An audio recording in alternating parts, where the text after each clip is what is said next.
పింఛం విప్పిన వెలిగి మల్లే తొలకరి జల్లుల మేఘం మల్లే అలజడి హృదయం మాడిన కూచిపోడి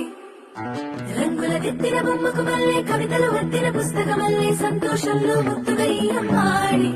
ఆరారు ఋతువుల అందం ఒకటిగా కలిపి వింతలు ఏడో పక్కకు జరిపే కొత్తగా గుంతలు తొక్కెను ఈ అరవిందం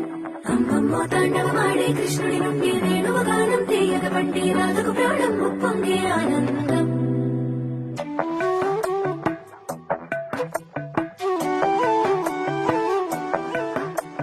మధురము కదా ప్రతొక నడక నీతో కలిసేలా తరగని కథ మనదే కనుక మనసు మురిసినిలా ఒసురే